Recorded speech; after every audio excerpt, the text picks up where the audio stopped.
Alright, so as always, I ain't got no money. This is all secondhand, coming from websites that I've gotten it off of and just catching y'all up because you didn't have time. Don't come for me. I ain't got no goddamn money. Alright, let's begin.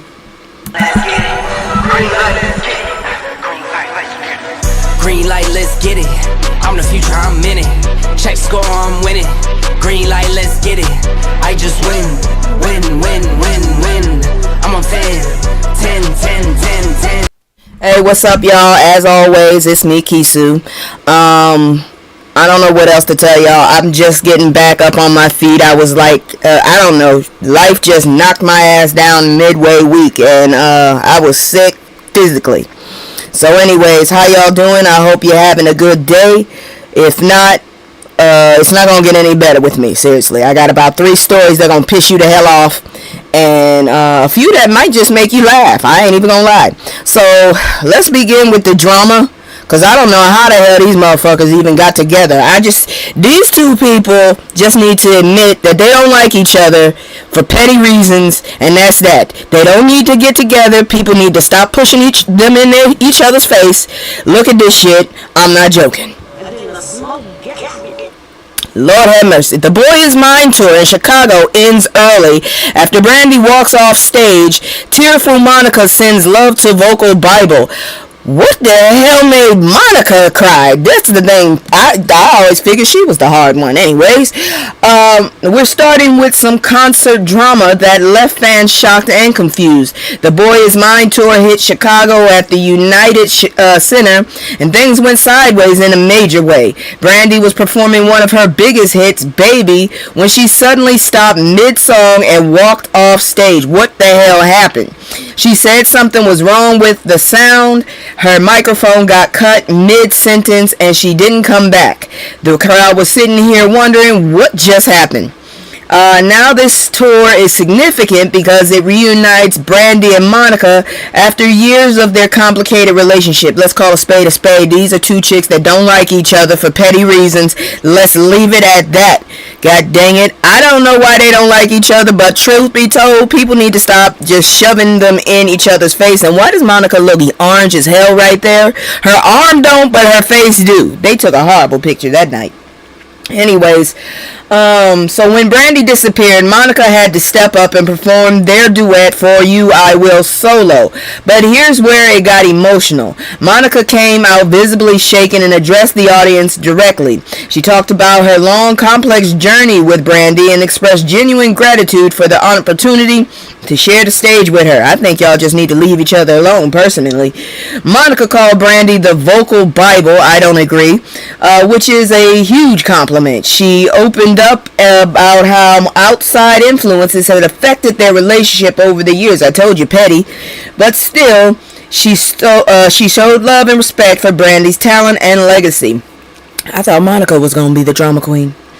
The audience was processing a lot in that moment. Fans were confused, concerned, and hungry for answers. Me personally, I was just hungry because I didn't go. Author Lovey Ajayjai was there and shared her reaction on social media, saying people should be understanding and patient because something serious might have happened backstage. Then why the... Okay. The tour had been going smoothly in Cincinnati and Milwaukee before this, so this wasn't a pattern. It was unexpected. Nobody got a clear explanation about what exactly caused Brandy to leave, which naturally left fans speculating and worried about what was going on with her health or well-being. The next performance was supposed to be in Indianapolis, and everyone was waiting to see if she'd return to the stage. I don't know what to tell you, but that's a mess, and somebody gonna be, I guess, Brandy, you gonna have to pay back, because she stayed. That's all I can say. Wow, that I don't know what to tell you, because real talk, that was weird as hell. I usually figured Brandy was the more calmer one. I don't know the petty reason it started, but Lord have mercy. Really, theatrics is a thing. Alright, well anyways, we gonna move on. I'm gonna go ahead and switch to my commercial. If you like what I'm doing, or if you have a suggestion, come at me properly and I definitely will consider it. Here go my commercial, god dang it. It's just me and the fam. It's just me and the fam. It's just me and the fam. It's just me and the, it's just me and the fam. Yeah, yeah, it's just me and the fam. See my little Tay-Tay, that's my hype girl, that's my mascot. Little ones go for hours and some hours till we pass out. Stay inside the house, turned up with them racks out. Stay inside the house, turned.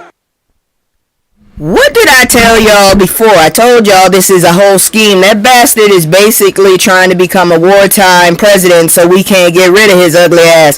When is he gonna croak? God forgive me.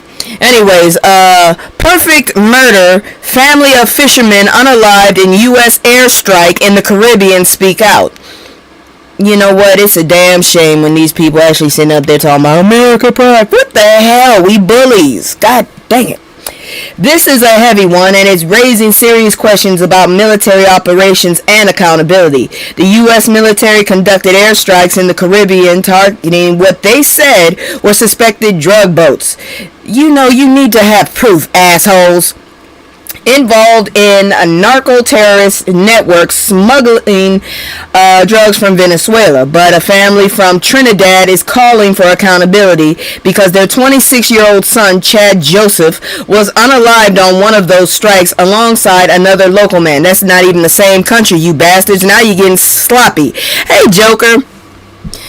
Oh, Lord have mercy. Chad's relatives are demanding answers and evidence. They're saying the U.S. military made a mistake. What's new? And unalived innocent fishermen instead of smugglers. Once again, what's new? Chad's cousin, Fisher Clement, criticized the Trump administration for its apparent disregard for lives affected by these operations. What you talking about? They don't even care about the people here in the country. His great-uncle called the airstrike a perfect unaliving because there was no evidence presented to justify the strike. Then, in that case, they've been doing that for the last 9 months. I don't know what to tell you. We are being terrorized by these fuckers, too. The family is asking fundamental questions. Why was Chad targeted? What proof do you have he was involved in drug trafficking? And who's responsible when innocent people die? Yeah, we've all been asking that damn question. You are not the first. At Chad's wake, community members remembered him as a dedicated family man and hard-working fisherman. The overwhelming sentiment was one of betrayal. People felt like their own government had surrendered its sovereignty to the U.S. military. It seems that way. Chad's cousin Latoya stressed the importance of due process. These men were denied their basic rights before they were unalived. There's no trial, no investigation where they could defend themselves. They're just gone. They did this 4 times and nobody's even saying anything. What the hell? What, you see what I'm saying? I'm telling you, they are trying to become wartime. So we can't get rid of these motherfuckers if everybody basically says, fuck this, we don't want y'all in office no more. Because you already see they rigging and gutting. If Jim Crow come back, so help me God. Just to let y'all know, I have set up, I got the pictures, I got the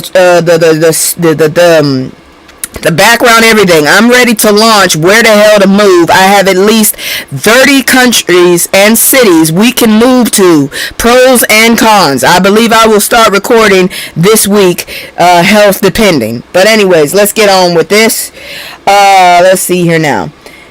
No trial where they could defend themselves, they're just gone. This raises massive questions about U.S. military intervention in sovereign nations and what happens when operations go wrong. If someone dies in a military strike, who investigates? Who's accountable? Yeah, because these motherfuckers owe some family some money. I ain't even gonna lie, and we ain't got none apparently. The family is left grieving without answers, and the broader Caribbean community is watching to see if the U.S. takes responsibility or if this just gets swept under the rug, as it usually does. The implications are huge for international law and military operations in the region. God dang fuzzy ass rug is giving me the creeps. Anyways, moving on, because I'm telling you, it's not getting any better. I told you I got to put the nasty shit in the front first. Here we go again, another bolo, y'all.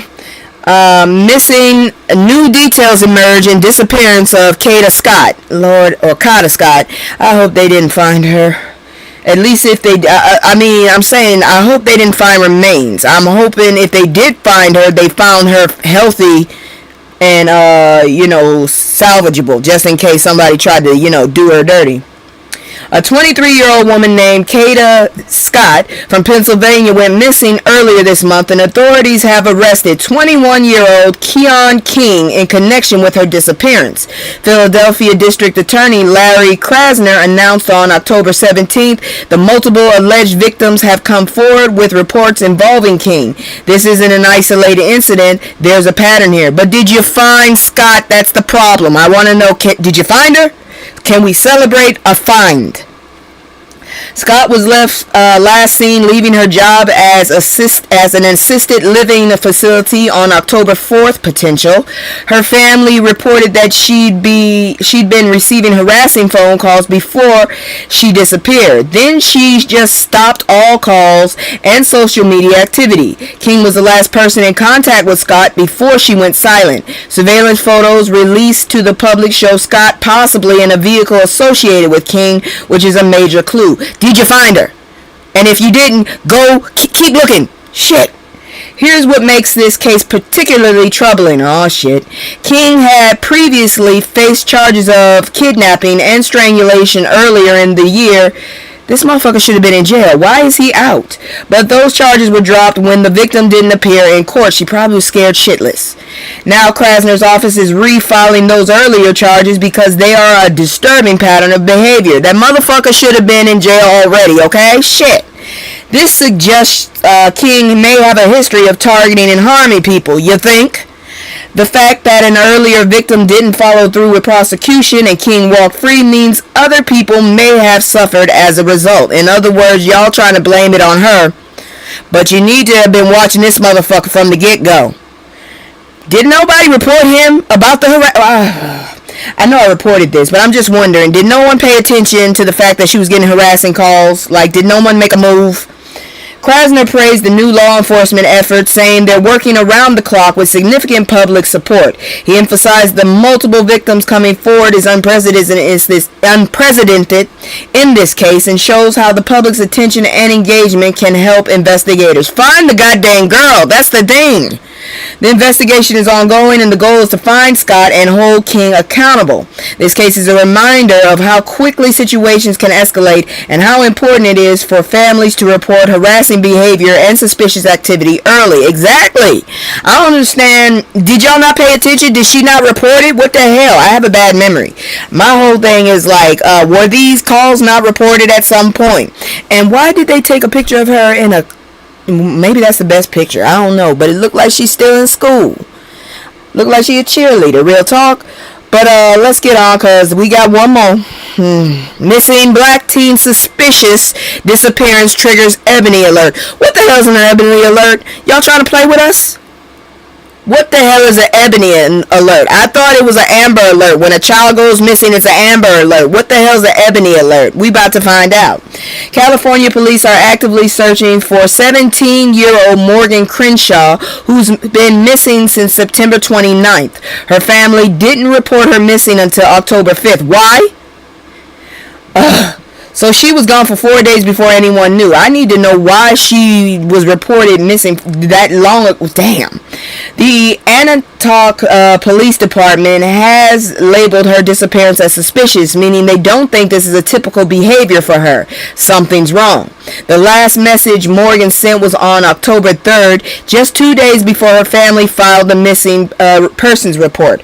Her grandmother was the last person to see her, and Morgan mentioned she was heading to Oakland. Authorities later got a report that she may have been spotted on October 3rd near International Boulevard and 12th Street in Oakland, which matches up with where she said she was going. But after that, nothing. Her sister, oh Lord have mercy, I hope I don't mess this up, Jaonyi Kennard is deeply concerned. Her name is spelled Jaionyi. I'm doing the best I can. She's publicly expressed fear that Morgan may be in a dangerous situation, possibly being held against her will or being threatened, or worst case, even worse. This isn't just a kid who ran away. This is a missing teenager whose family believes she's in real danger. Because of how serious the circumstances are, the police, the Highway Patrol, issued an Ebony Alert, which is a statewide notification system specifically designed to help locate black women and girls who are missing under suspicion suspicious circumstances. This alert gets the word out to the public quickly and effectively. Finally, y'all motherfuckers give us one, and it's called the Ebony Alert. Alright. The description of Morgan is specific. She's 5 foot tall, so she's not that tall. 110, very small girl, and was last seen wearing a pink wig. Why? Black jacket, black pants, and black slippers. Authorities are urging anyone with information to contact 911 immediately. Time is critical in missing persons cases, especially when foul play is suspected. This was reported on the 17th, y'all. That was 2 days ago. So, yeah. Y'all need to pay attention. Just peel your eyes back. This little girl is missing. And when I say little, I mean little. She is only 5 foot tall. 110 pounds. Last time she was seen, she had a pink wig on. But let's look at her, and I imagine her real hair color is possibly black, and I don't know how long it is, so I don't know what to tell you how long her real hair is, but she is missing. So if y'all are in the California area, please keep your eyes peeled. If you're not in the California area, definitely keep your eyes peeled and letting people in California know you saw her. Like I said, this shit ain't getting better. So, let's move on. Because I'm telling you, this next one ain't all that great either. Good Lord. He's a citizen. Black teen tackled by ICE agents outside Walgreens. I'm already nervous. I gotta go to a goddamn jury duty tomorrow. Hopefully I can get out of it because I have a doctor's appointment. But I don't know. Because them jokers, I didn't find out about it until Friday night. Email. I ain't got no letter, nothing. So I just gotta tell them. But anyways, this is why I'm scared, cause shit. A disturbing incident went down in Chicago involving immigrant enforcement. A 19-year-old black U.S. citizen named Warren King was exiting a Walgreens when he was suddenly tackled to the ground by masked Border Patrol. Yes, you read it right. A U.S. citizen was tackled by immigration agents in the middle of a store. What the fuck is wrong with y'all? Witnesses captured the encounter on video, and you can hear King asserting his citizenship. But according to witnesses and his account, the agents didn't acknowledge or care about his claims. The Department of Homeland Security later said the incident happened because they were pursuing an undocumented immigrant who'd been driving a red SUV that collided with a Border Patrol vehicle. 2 individuals fled the scene after the collision, so agents pursued them into the Walgreens where King happened to be. You're a jackass and assholes. That you can't do that shit, fuckers. Anyways, here's where it gets messy. The agents were chasing 2 men, and apparently King got caught in the chaos. Witness Yareli Jimenez documented the entire situation, including the chaotic moments inside the store. After they detained King, DHS confirmed he was later released, but they didn't give a clear reason for why he was initially arrested or detained in the first place. Because they were trying to save their face, jackasses. They just said the 2 men they were pursuing were undocumented immigrants from Venezuela. Oh, and they mentioned another teenager, not King, had been arrested for allegedly throwing eggs at officers. Motherfucker. Man, I don't know what you talking about. I didn't think it. God dang it, it. That thing ain't even human at this point. Ugh. The incident sparked significant community concern. Local and federal officers deployed tear gas in response to the gathering crowd. Deputy Mayor Beatrice Ponce de Leon, are you serious? Deputy Mayor, criticized how the operation was handled, saying this kind of chaos shouldn't be happening in communities and that residents shouldn't be put at risk. Exactly. The situation highlighted tensions surrounding immigration enforcement. When federal agents can tackle a U.S. citizen in public without clear justification, that raises serious questions about profiling, due process, and how immigration enforcement is conducted in civil spaces. I'm going to tell you right now, I'm just going to go ahead and carry around my damn birth certificate and social security card, I guess. Cause shit, this is some ridiculous bullshit right here. Fuck. Anyways, we gonna keep going, cause honestly, I don't know what to tell you. So we're getting a little bit up higher, but then I'm gonna come back down. So I don't know how you gonna take it. It's bullshit regardless. So let's go ahead and do it. You know what it is. Why Turkey Leg Hut? I can't believe that's an actual name. Owner Nakia. Now, I have a male cousin with the same name. I told them that was a girl's name. Nakia Holmes was arrested for aiding a kidnapping suspect. What the fuck? And then you spell Hut wrong. Why did you put two T's? You got Turkey Leg Hut, then you're going to go ahead and put that Hut. That doesn't change the meaning. It confuses people, actually. But that is a very nice vintage vehicle in that picture, too. I am getting distracted. Alright, back to this story. So, Nakia Holmes, the owner of the now closed Turkey Leg Hut in Houston, of course, is facing criminal charges. She was arrested for allegedly hindering the arrest of Jonathan Cezanne, a suspect in an aggravated kidnapping case. Cezanne, I'm telling you, it looks like that seasoning. Cezanne was trying to escape from Holmes' home when police apprehended him. The underlying incident involved a violent altercation with his ex-girlfriend. She was severely beaten and held against her will for several hours before being dropped off at a hospital. What the fuck? Holmes is accused of hiding Cezanne, and both were arrested after police saw him trying to flee the premises. Let me just say this one thing. You motherfuckers gotta get over this shit. Whatever fascination you have with these men, you need to let it go. This ain't worth it. Now your shit is going down because of this.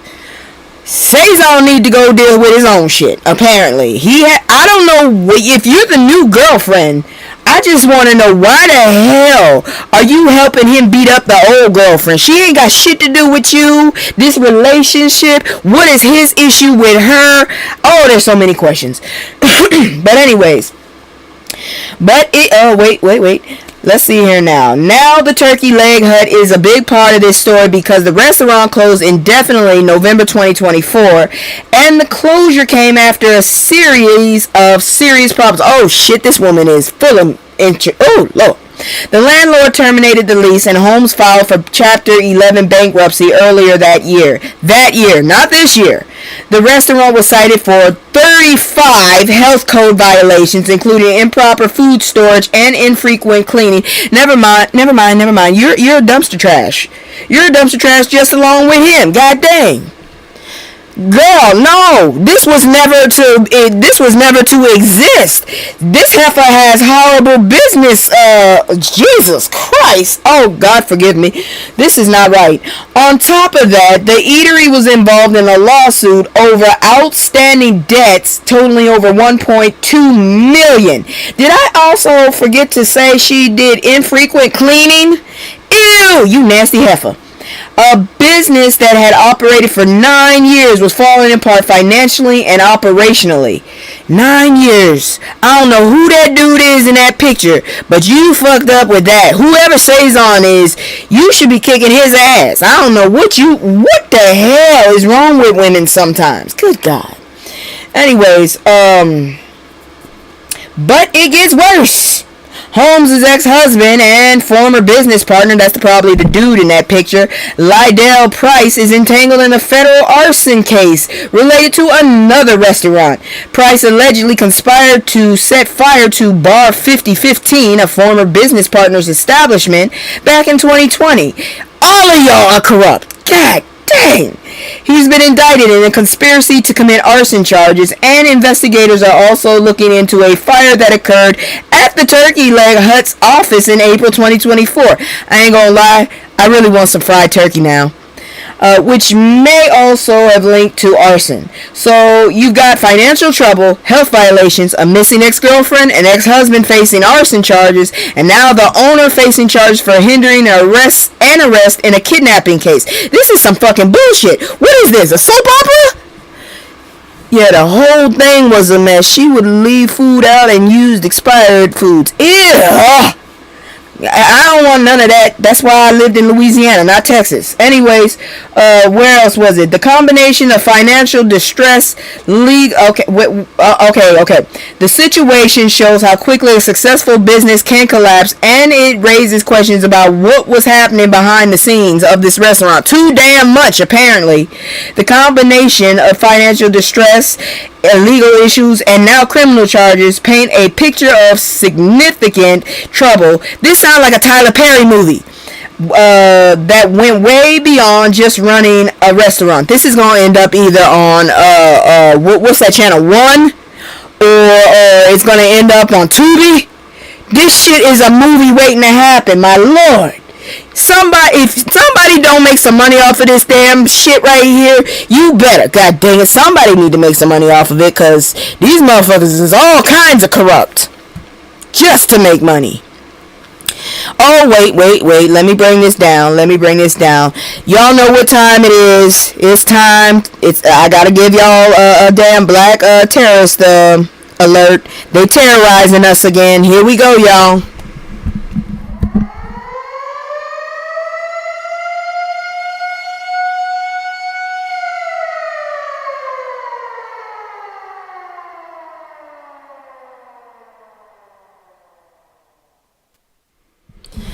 Alright, y'all, so when white folks say they want to burn, you believe them. So a leaked Telegram chat I told y'all about that one, from the Republic leaders across multiple states revealed some deeply disturbing content. Racist, anti-Semitic, and violent messages. We're talking about 2,900 page chat spanning 7 months with members from New York, Kansas, Arizona, and Vermont. Many of these people have held notable positions within the Republic. I already told you about Peter. Well, guess what? We got more information with Peter. Peter, the former chair of New York State Young Republicans, made derogatory comments about black individuals, as he does. William Hendricks, vice president of Kansas Young Republicans, who the hell lives in Kansas, used racial slurs extensively throughout the chat. No, I can't talk because I got family in Kansas. I just don't know who they are. The messages included references to gas chambers, casual jokes about historical atrocities like the Holocaust. Members made dehumanizing comments about minority groups. So, I don't get this shit at all, okay? So, America, you got this shit happening, right? And then you also have AIPAC and Israel. I don't get this shit at all. Somebody please help me, because I don't understand none of this shit at all. I don't get it. How does this work? How does any of this work? You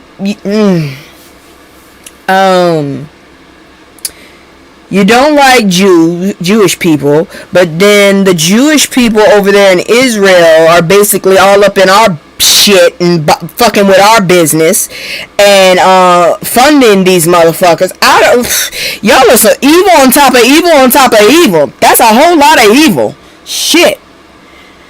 Damn. Okay, so anyways, that's the real problem here. Hendricks was dismissed. Oh, wait, I missed something here. Okay, Alex Dwyer expressed admiration for Hitler. That's disgusting. When discussing political candidates, this wasn't just one bad conversation. This was sustained, repeated rhetoric. The response from Republican leadership has been more about damage control than genuine accountability. The people involved are being punished for being caught expressing these views, not for holding them. That's the real problem here. What you say? Exactly. Evil to the bone. Hendricks was dismissed from his position in Kansas Attorney General's office. Bobby Walker lost the prospective campaign role. Both issued apologies. Peter claimed the messages might have been altered, which is basically a non-defense. New York GOP Chair Ed Cox called the remarks shocking and unacceptable. You knew about them bitches. Don't play with us. Representative Elise Stefanik called for anyone involved to resign. That would probably be everybody. But here's what matters. These aren't fringe people in some basement. These are young Republicans in leadership positions across multiple states. They're the future of the party. The ideology displayed in these messages, admiration for Hitler, jokes about the gas chamber, racial slurs, that's white supremacy. It's not subtle, it's not coded, it is explicit. And the fact it was happening among party leadership suggests this is an aberration. This isn't an aberration, sorry. This might be more of representation of what's actually being discussed in certain circles than we'd like to admit. You know what this is? They're trying to normalize this. That's what this is. They are trying to normalize this and get motherfuckers on board to say, oh, it's okay, because they got young in it. Fuck you, motherfuckers. Someone's teaching the shit. That's all I can say. Someone's teaching the shit. My mom told me at one point, no, we'll never get rid of racism because someone is always teaching this shit. Fuckers. But, thankfully, that's the only one we have to deal with. That's the only black terrorist one so far. We're about to go ahead and move into some other stuff, though. Let me get this out the way. We're about to look into that protest. I didn't go. I was sick as a dog. I was supposed to go to a fish fry. I'm still pissed off about that. No Kings. Wait, hold on. Here we go. We're going to talk about the No Kings thing. Because first we're talking about how it's kind of like the black resistance. But, you know, we sitting this bitch out. They weren't young. Some of them were in their 40s exactly. But they use that code word young. Alright, here we go. Let's go. Emotional content.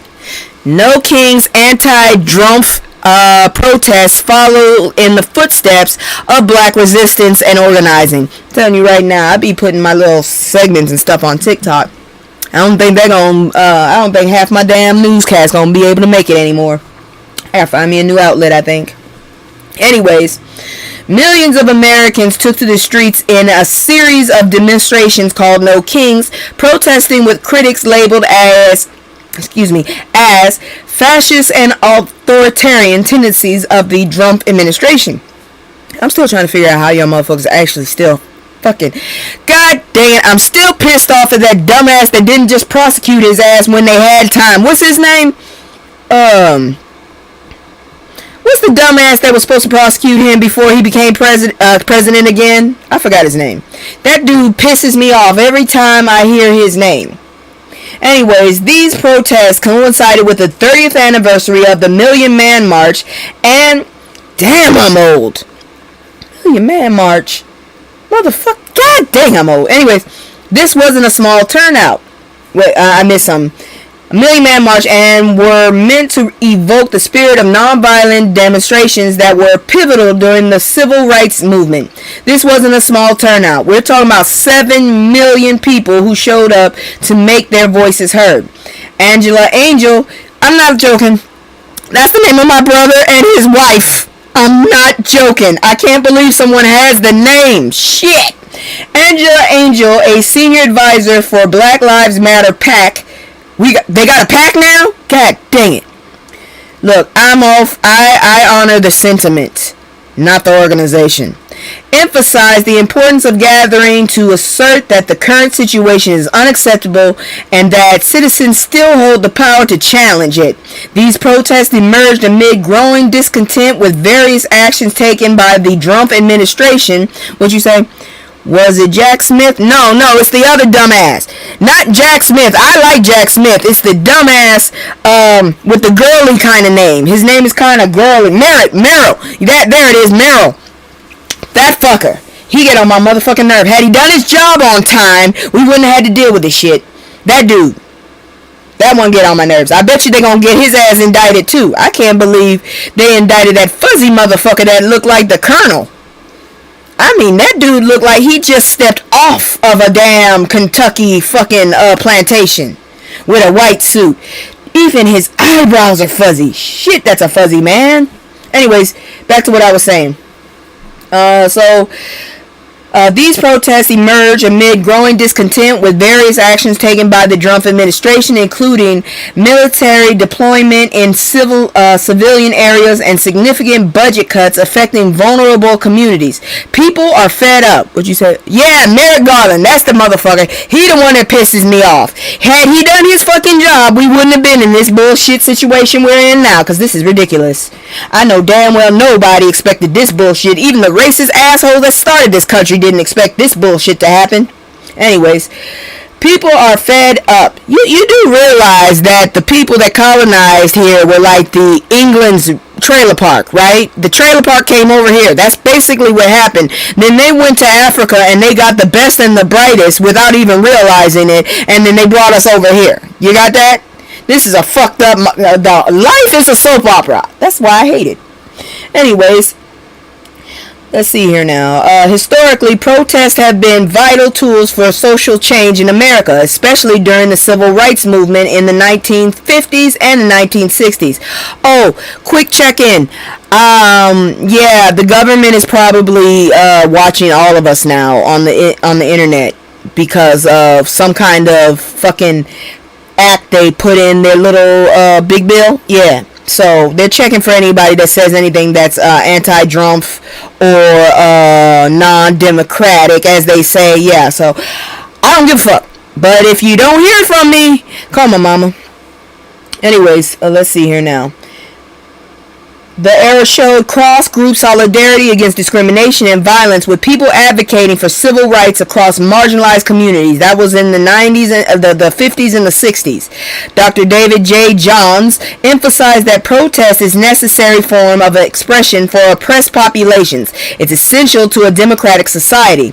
The legacy of figures like Dr. Martin Luther King Jr. and Bayard Rustin shows how much moral authority and narrative powers can have. They shift public perception and can lead to real policy changes towards justice. Okay. You see what I'm saying?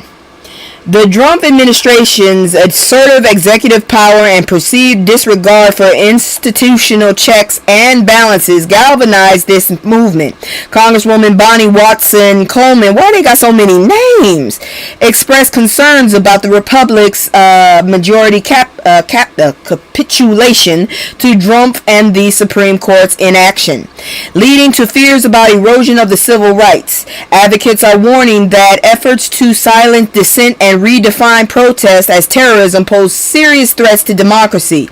The stakes feel high and the need for solidarity among marginalized groups is urgent. Look, I'll watch y'all burn this shit down, okay? From my house. I'll climb up to the roof and watch y'all. How about that? Because we told y'all. And some of us kind of thought some of us, present company included, thought you had enough goddamn sense to learn from the first time. My brain is still blown. I can't believe how stupid this country really is. I gave this country too much credit. I thought we were smarter than this shit. The protesters themselves brought humor and creativity to their messaging. Signs include, "It's not our fault his dad didn't love him," "No diaper dictators," "Imagine losing our country to a fat bitch that can't even blend his makeup." Exactly. I told them, I was on TikTok the other night telling people, that motherfucker was my color at one point. I saw his ass on a damn cover, and I'm sitting up there like, he doing too much with this bronze. This motherfucker is brown now. He went from orange to brown. Whole ear was white. Anyways, what else did they say? They said veto the Cheeto. If you know Cheetos got pork in it, right? That's why I ain't been eating Cheetos. I'm so mad about that. They got the thankfully I made sure the mac and cheese is cool, but yeah, when they fry that shit, they be using pig lard. If Kamala was in charge, we'd be at brunch. Keep the heat on ice until it melts. There were signs, baby Trump, 47 dumps on democracy, abolish the Third Reich, they are not eating the dogs, live, laugh, lock him up, IKEA has smarter cabinets, I agree, and nope to the dope. People found ways to express their frustration with humor and creativity. The turnout dwarfed previous Oh, okay, so the turnout dwarfed previous demonstrations, with crowds gathering from New York to Los Angeles. Nearly 7 million people showed up, and 2 million more than a similar protest in June. That's a massive mobilization of public opinion against this administration. And from what I understand, there's this 3.5 rule. If 3.5% of the population is in dissent, a fucking government is going to get overthrown. That's how many motherfuckers don't like it. So do Pop-Tarts and lots of candies. I don't know what to tell you. All I know is this motherfucker here. But it looks like when I did this, I accidentally made basically two stories got swamped into the other. But let me check. Either way it goes, I'm pissed off about it. Yeah, what they did was they mixed the two stories together. You jackasses. But either way, that was pretty damn good. Vito the Cheeto. That motherfucker get on my damn nerves. He really do. He really, really do. Moving on though, let's go to this one. Apparently Hakeem is trying to get irritated, so I guess it's time to switch. I'm gonna go ahead and switch into my other outfit. Y'all know how I do, and then we just gonna have to see what it is, do what it do, cause it's time to play stupid games and win stupid prizes. Y'all done got the high yellow dude mad. Now he apparently finally standing up. Wasn't he one of those people? Didn't Hakeem Jeffries take PAC money? Cause seriously, I really don't trust a lot of these politicians. So my question is, as I asked, didn't he take PAC money? Well, apparently he's pissed off now. So let's see what he got to say. While y'all do that, I'm gonna take a puff. Cause you know. Where the hell's my damn thing? Y'all know how I do. Where is it? I forgot where it was. I always forget where it is. There it is. I don't want the second, I want this. I'm all in my head, swear I'm a ring. I've been moving like a hot mess.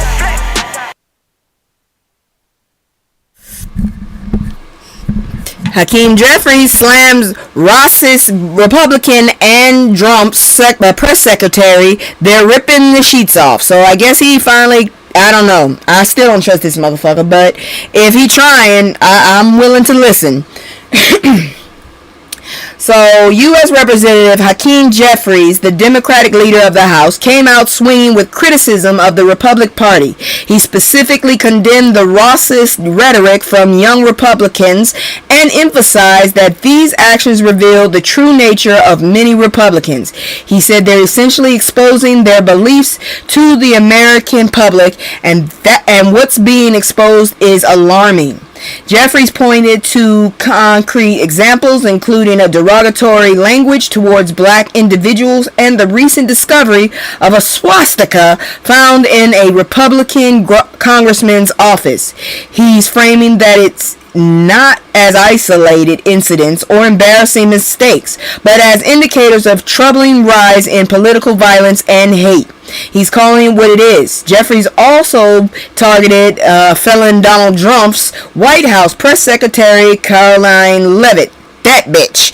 She ain't got no lips, no matter how much she tries. And I heard she's married to somebody that is like fucking 35 years older than her. That is nasty. I bet you she got worms. I bet you she got worms.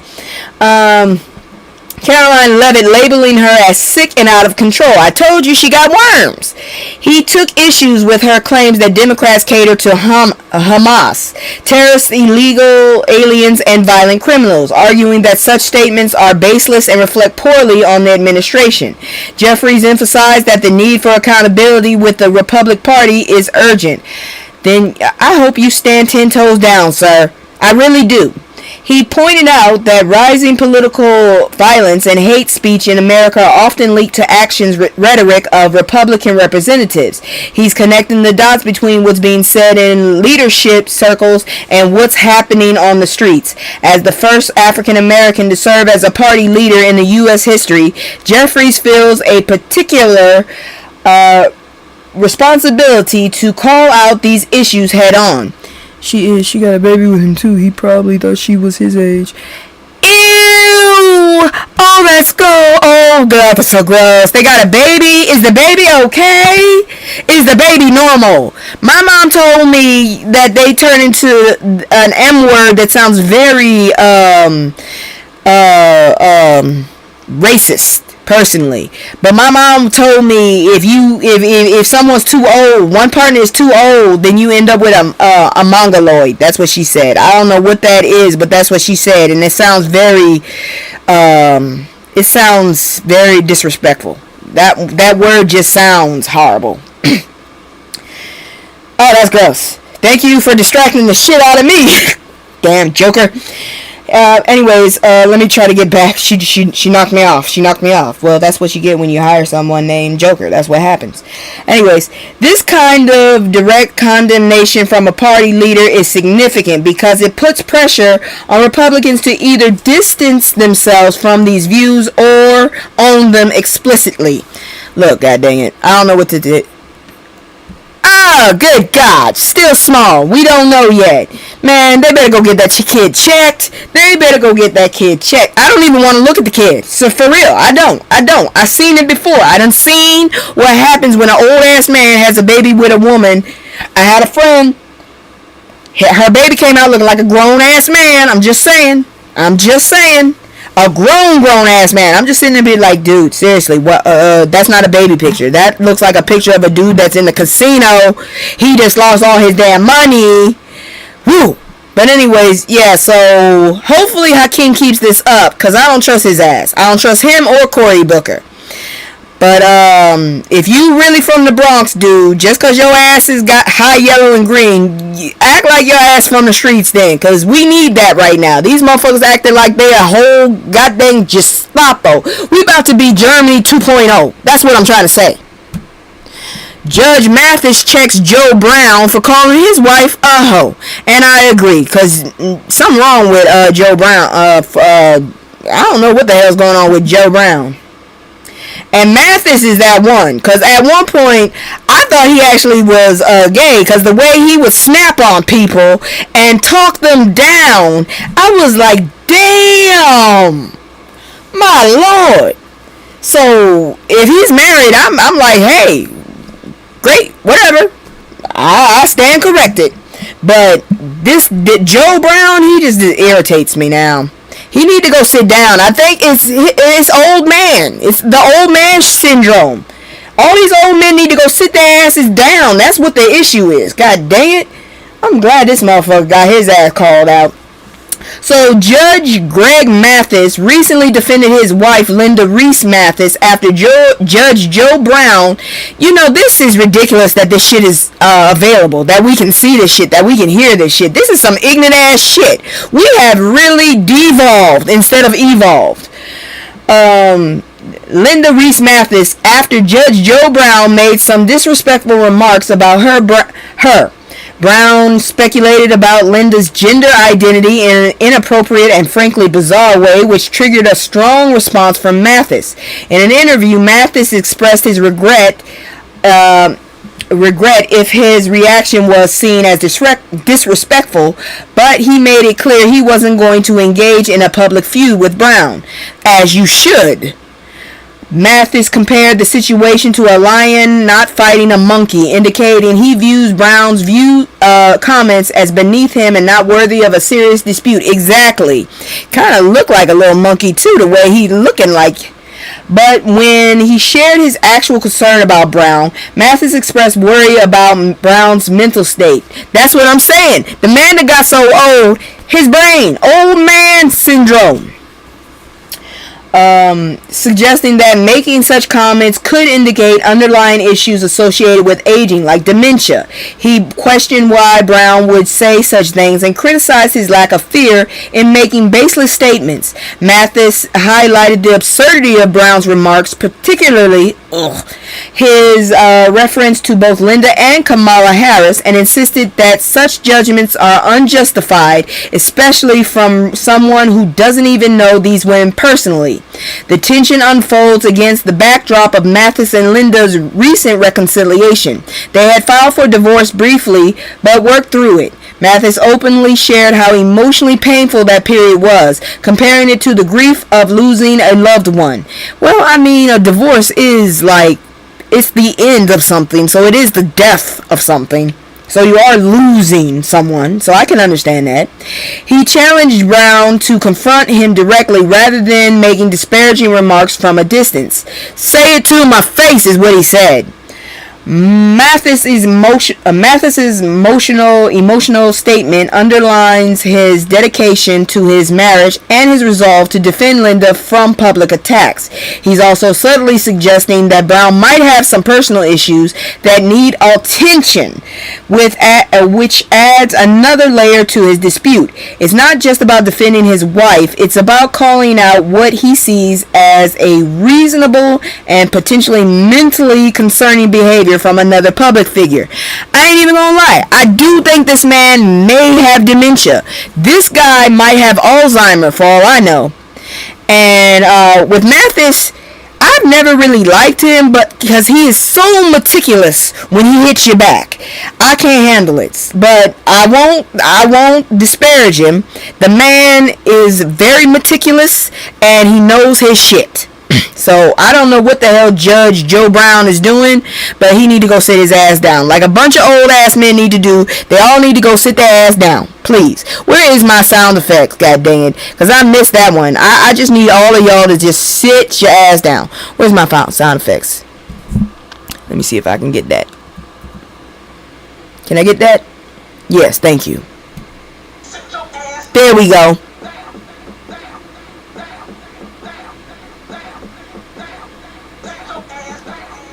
That's how I feel. You just need to sit your ass down, please. Alright, moving on, because we ain't done. Y'all motherfuckers, someone finally did something, because I couldn't understand how all of y'all bastards keep doing all this reckless shit to these people. Yes, he does. Yes, he does. But, yeah, I've been trying to figure out how y'all been able to do all this shit. And see, this is what's happening. You're losing top people. So top black U.S. military commander steps down amid Trump's deadly boat strikes in the Caribbean Sea. Because you are fucking with people's lives. That's basically the issue. You're fucking with people's lives, and this is ridiculous. Admiral Alvin Halsey, a prominent U.S. Navy commander and a Black Star Admiral, announced a black four-star admiral, announced his early retirement after serving less than a year as head of the U.S. Southern Command. He's dedicated 37 years to military service, so this is a significant departure. That's 37 years of experience we're losing. Good job, you assholes. Let's see here now. Halsey, I hope I'm saying this right. Halsey didn't provide specific reasons for his resignation, but it's been suggested that his concerns over the legality and ethics of recent military operations may have influenced his decision, because Trump doesn't care about anybody's life. That's another old ass motherfucker that need to go sit down. And his whole administration. Oh Lord. The operation in question involved strikes against boats off the Venezuela coast that the administration claimed were involved in drug trafficking. These strikes, ordered by felon Trump and the Defense Secretary Pete Drunk if you have it, Hegif, I'm not even going to say the last name, I will not give you honor, resulted in the deaths of 27 individuals. That's a significant loss of life, and it's raising major legal and ethical questions. Critics argue that the operation lacks evidence of drug trafficking and bypass necessary congressional approval for military action. This has led to bipartisan pushback against the Trump administration. Many believe these attacks violate U.S. law by denying individuals legal process before their deaths. Oh, it does. What the hell do you mean you believe? It does. We've already talked about Chad Joseph, the fisherman from Trinidad who was unalived in one of these strikes. His family demanded evidence of his alleged involvement in drug trafficking. They got nothing. Just confirmation that he was dead. That's the human cost of these operations. And when you have a black 4-star admiral heading Southern Command watching this unfold and then suddenly resigns, that's significant. Hoseley's resignation is part of a broader trend of departures among minority leaders in the U.S. military. It reflects ongoing challenges related to diversity and inclusion under the Trump administration. This undermines the integrity of military service. Richard Brookshire of the Black Veterans Project expressed concern that Hoseley's resignation symbolizes deeper issues within the military that threatens the ethical foundation. You do realize whoever replaces him is probably not going to be even a bit as, useful or qualified. The current climate is being viewed as a troubling chapter in the U.S. military history, particularly regarding the treatment of minority service members. I'm telling you right the hell now, these motherfuckers has lost their damn mind. I don't understand. Why don't you just have your own country then? If you can't stand all these different people in your country, why can't you just go ahead and go to another country? Y'all got money. Go. Make it. Do what you do. Fuck. Why we gotta move? Why don't y'all move? Y'all got enough? People, y'all all like each other. You like rich people. Go to one you can buy a whole fucking uninhabited land and stay there. Okay? How about that? Motherfuckers, get on my nerves. Moving on. This asshole is getting swapped. It's good you wearing pink, because I think you really want to be a baby girl. This motherfucker is getting on my nerves too. He be getting on my fucking nerves. Where's my other sound effects? I need my sound effects. Ungrateful. That motherfucker right there. You ungrateful bitch. That's what he is. Let's talk about it though. So, you are disappointing us. Bakari Sellers fires back at Stephen A. Smith for comments on his podcast. People are getting tired of this motherfucker.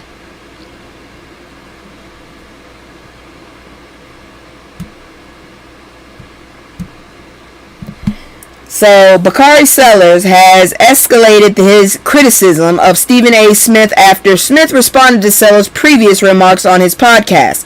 Sellers called Smith a charlatan and expressed disappointment in Smith's tendency to criticize individuals like Texas Representative Jasmine Crockett, rather than addressing issues posed by right-wing politicians. This is a part of a larger conversation about media responsibility and whose side these figures are actually on. In his social media post, Sellers highlighted Smith's silence on pressing concerns like voting rights and the treatment of marginalized communities. He's questioning why Smith spends so much energy criticizing black progressives, but seems less willing to challenge conservative figures. This exchange started when Sellers joined the Native Land podcast and discussed Smith's comments on Crockett, questioning Smith's history of supporting black women. Smith denied any esteem for Sellers and accused him of being overly judgmental and potentially envious of Smith's media presence. Look, dude, I just found out. The only reason your ass is up there is because you was a star in college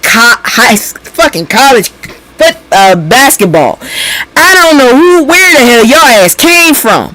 Why the hell are we even listening to this dumbass is what I want to know. And I do believe he wants to be a black woman. The way he go after us, it's ridiculous. Anyways, let's see here now. Smith, he suggests Smith's frustration stems from public preferences for Smith's voice over his own, implying that Sellers is less relevant in current discourse.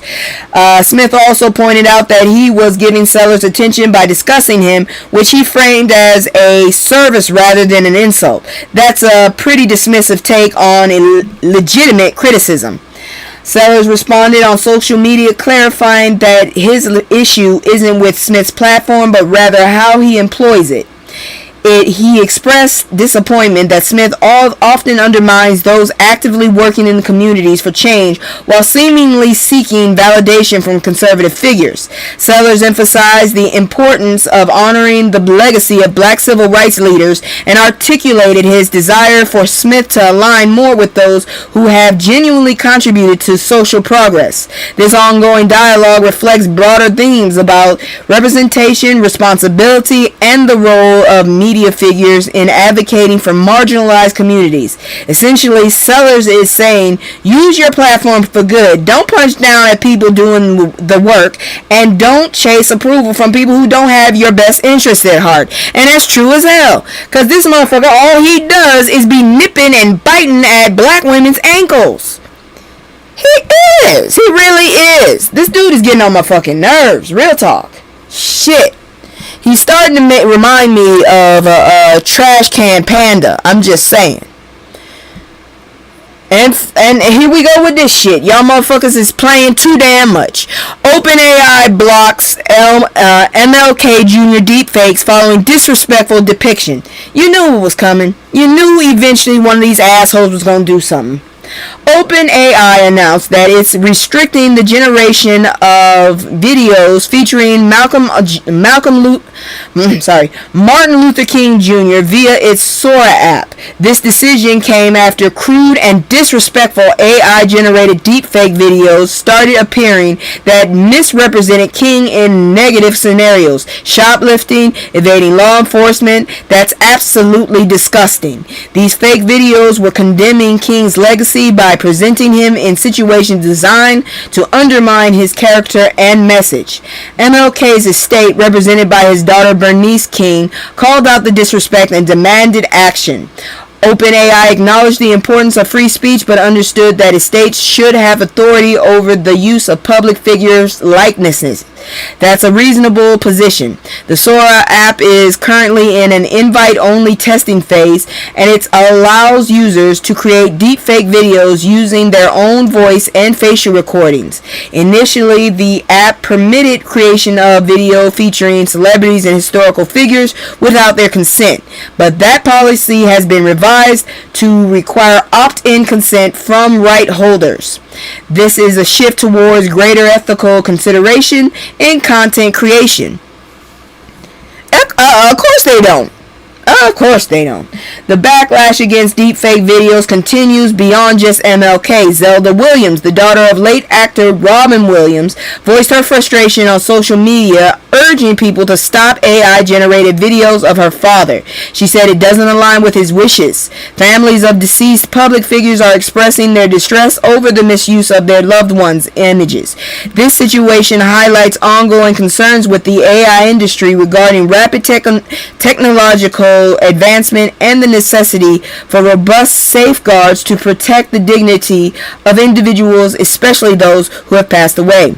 The broader issue here is that technology is advancing faster than ethics and regulations can keep up.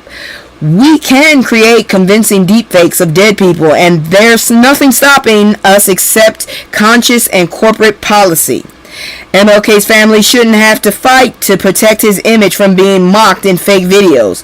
There should be fundamental protections built in these systems from the beginning. And I'm not gonna lie, this should have happened because y'all are ignorant as hell. Why the hell? You knew somebody was gonna try and do this shit. You knew it. You should have already knew. You should have already knew. Girl, I don't know what to say. They already knew this was coming. I don't know why they didn't already predict it. It's like these people don't have foresight. Here we go with this bitch. Sheriff office faces backlash for posting a 9-year-old black boy's mugshot. Why would you do that? That is a child. That is some ignorant ass shit, and I hope y'all lose y'all jobs. I really do. I hope you lose your jobs. I hope they just shut your whole damn department down, really, just for that bullshit right there. Ignorant bastards. Of course it's in Florida. Y'all know how I feel about Florida. Fucking Florida. I hate Florida. I'm sorry. I've been there. I've been to Tampa, and it smelled very stale. I don't understand how the hell outside can smell stale. Someone explain that shit to me. I don't know. But Where's my sound effect? There it is. That's the one I want. Kill it with fire. That. Yeah, that's what I feel. Kill it with fire. That's how I feel about Florida.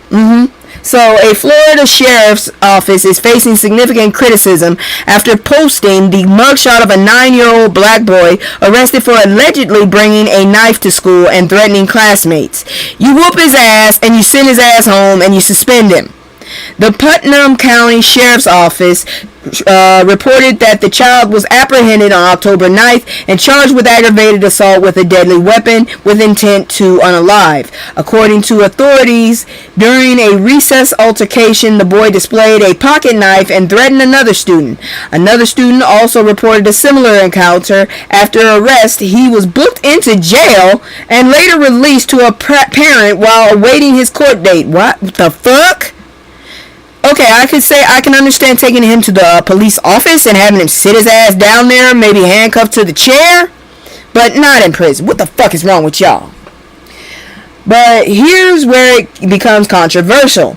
The sheriff's office publicly shared the boy's full name, age, mugshot, and arrest details on social media. I think that is definitely against the law. A 9-year-old child. His mugshot is on social media for the world to see. This sparked massive backlash from people who recognize this as an example of adultification and criminalization of black children. Critics argued that while they don't condone the child's behavior, releasing such information about a minor is inappropriate and harmful. Y'all need to get arrested your damn selves. Many users condemned the decision, expressing concerns about the school-to-prison pipeline and systemic racism. I'm still pissed off to find out these motherfuckers actually are charging people when they arrest them. They are charging them money. How the fuck that work? Anyways, some question the necessity of exposing a young child in such a manner. This is a kid who made a mistake, possibly a serious one, but still a kid. Publishing his face nationwide doesn't rehabilitate him or protect anyone. It just marks him.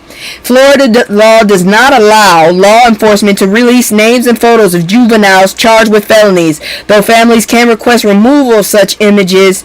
Oh, it does allow. The families can request the removal of such images from official websites. If images aren't removed within 10 days, agencies can face civil penalties. Despite public outcry, the Putnam County Sheriff's Office defended its decision, referencing a policy initiated in 2018 aimed at maintaining safety within schools. A spokesperson stated that there have been no repeat offenders since the policy's implementation, asserting their commitment to protecting children and staff. But that's a flawed argument. Publishing a 9-year-old's mugshot doesn't keep schools safe. It criminalizes a child and potentially ruins his future before it even starts. Exactly. And I agree with you. The question isn't whether this deters repeat offenders, it's whether it's appropriate to respond to a child's actions. And for many people, the answer is clearly no. You're some really asshole people in this world. I'm so sick of y'all bastards. Excuse me. Anyways, one more story and then we gonna go learn some shit. Let's go check it out. It's effed up.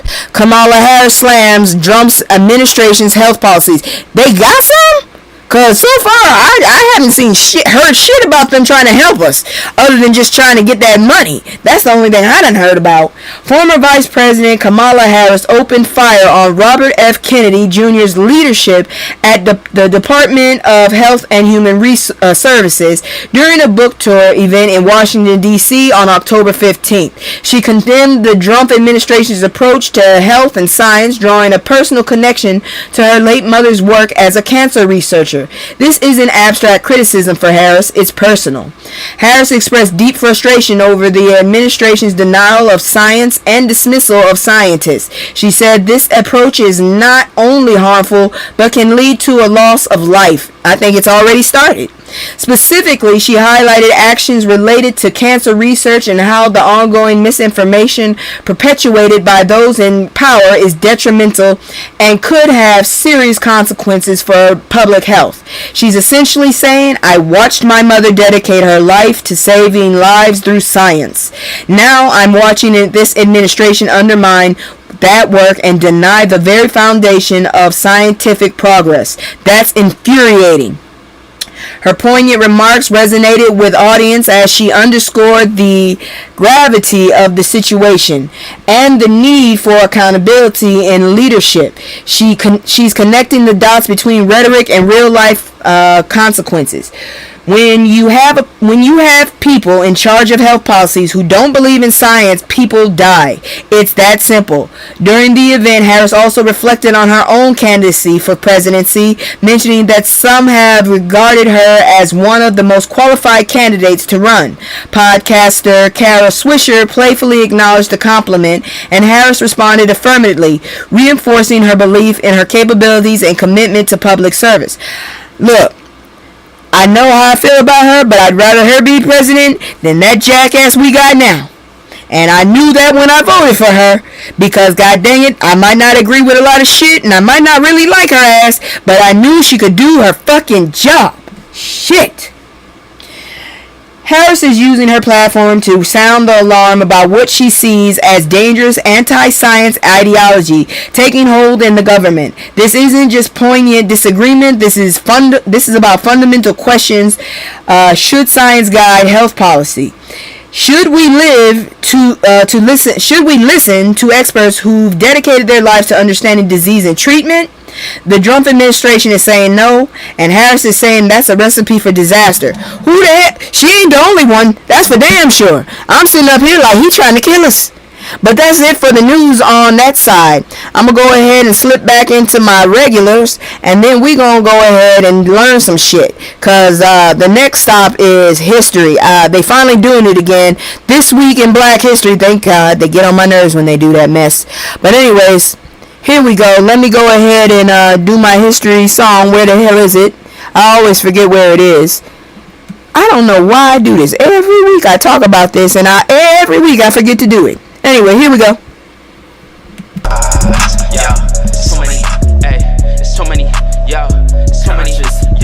It's too many lies. Look in my eyes, they know I'm the truth. Knocking them down every time I step in the booth. We ain't gotta lie, they know we the vibe, we living in proof. It's young conscious you, my life a movie, I live in a spoof. Ain't no sticking around, I'm on the move, I'm checking the dudes. Yeah, it's only us two, so you know we copping that coupe. We on the roof, smoking dope, look at the view. Yeah, we used to chill on the stoop, now we out here breaking the news. It ain't shit you. This week in Black History, October 15th to the 21st, 2025. October is a significant excuse me. October is significant in Black history, and there's a lot to reflect on. October 15th, 1859 marks John Brown's uprising in Harper's Ferry, Virginia, a violent revolt aimed at inciting black uprising against slavery. It resulted in numerous deaths and his eventual capture. This was a pivotal moment in the build-up to Civil War. In 1887, the U.S. Supreme Court declared the Civil Rights Act of 1885 unconstitutional, marking the end of Reconstruction and the beginning of Jim Crow. That single court decision essentially gave the green light to systemic racial oppression that would last for decades. On October 16, 1849, George Washington Williams, the first black historian in America, was born. He later became the first African American in the Ohio legislature. This man documented our history when few others were doing so. So as you can see, George Washington Williams, they I don't know what his mother was thinking, but okay. In 1855, John Mercer Langston won the election for clerk of Brownhelm Township, becoming one of the first black elected officials in America. In 1876, the Cane Hoy race riot in South Carolina resulted in deaths and highlighted the racial tensions of the era. In 1895, the National Medical Association, the leading African American group, was founded in Atlanta, Georgia. In 1901, Booker T. Washington became the first leader to dine with a sitting president, Theodore Roosevelt, though this came amid criticism of his accommodating policies towards segregation. On October 17, 1917, Fannie Lou Hamer was born, a key figure in the civil rights movement who famously stated, "I'm sick and tired of being sick and tired," and my mom says that all the time. In 1940, Benjamin Oliver Davis Sr. was appointed as the first black general in the regular U.S. Army, breaking racial barriers in the military. During the 1968 Mexico City Olympics, sprinter John Carlos and Tommy Smith performed the Black Power salute on the podium to protest racism in America. In 1984, Bishop Desmond Tutu received the Nobel Peace Prize for his efforts to end white minority rule in South Africa. I can't believe that shit ever became something, me. In 1995, Louis Farrakhan led the Million Man March in Washington, D.C., where over 1 million black men gathered for atonement and organization. I think we need something else. On October 17, 1720, Jupiter Hammond, the first black American poet, was born, showcasing early African American contribution to literature. In 1787, black Mason Prince Hall led a petition for equal schooling for African American children in Massachusetts. Well, that's good. Maybe that's why we got a school called Hall. I don't know. President Ulysses Grant suspended habeas corpus in South Carolina to combat KKK violence. In 1888, Capital Savings became the first black bank in the U.S. chartered in the Washington, D.C. Historian and Ebony magazine editor Lee Roan Bennett Jr. was born in 1928. Mae Jemison, the first black American in space, was born in 1956, and that's her in that picture. And I'm gonna tell you right now, I always figured she'd stay with that afro. I'm so surprised she went ahead and went straight. I'm shocked as hell. I just figured I'd always see her with that little fro. Anyways, let's see here now. The first, Mae Jemison, the first black woman in space, was born in 1956. In 1969, Dr. Clifton R. Warden became the first black president of a major predominantly white university, Michigan State University. I have a cousin that went there. On October 18th, 1917, jazz pioneer Dizzy Gillespie was born. In 1945, Paul Robinson received the NAACP's Spingarn Medal for his artistic contribution despite facing government prosecution. All of these moments matter. They're reminders of the struggle, the achievement, the resilience, and the ongoing fight for equality, recognition in this country, and don't you forget it. And we're gonna slip on over, because here's another historical one to talk about: the tragic story of Florence Ballard, the soulful singer who started the Supremes. She looks like a few people I know. Damn, that's a little disturbing. Look like I know that girl. I'm not gonna call her a heifer. I look like I know that girl. Alright, I'll talk to you later then. Florence Ballard was a founding member of the Supremes, and her story is one of triumph and tragedy. She was born in Detroit on June 30th, 1943, the ninth of 15 children. God dang, she beat my grandma. And grew up in the Brewster Douglass Projects. She sang in the church choir and local talent shows from a young age, where she met future bandmate Mary Wilson. In 1958, promoter Milton Jenkins noticed Ballard's voice and wanted her for a sister act called The Premettes. Ballard recruited Mary Wilson, who brought in Diana Ross and Betty McGlowan later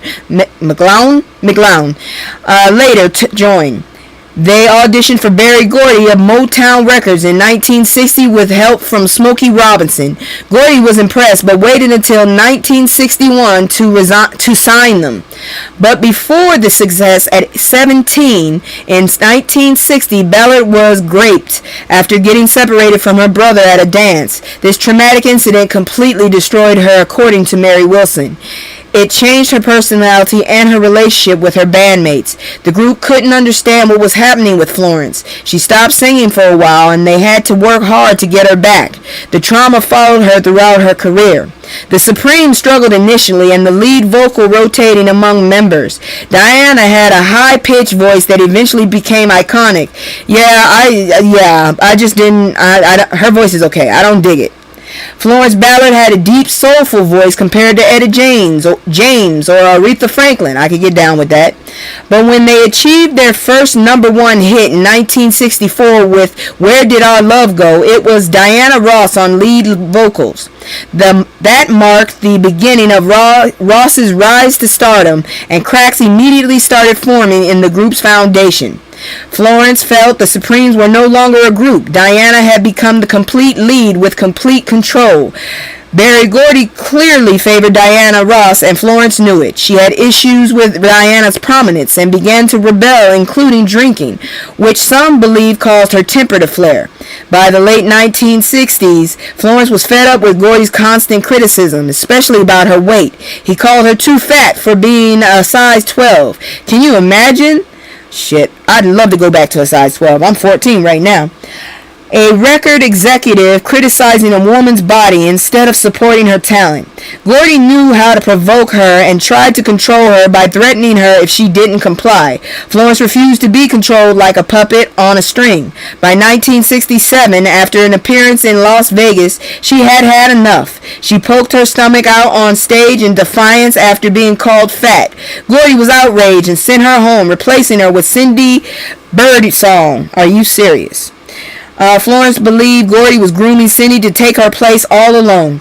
After leaving, Florence signed a release for $15,000 without legal counsel. That prevented her from using the group's name or collecting royalties. Girl, you needed so much help. I have a list I'm already making.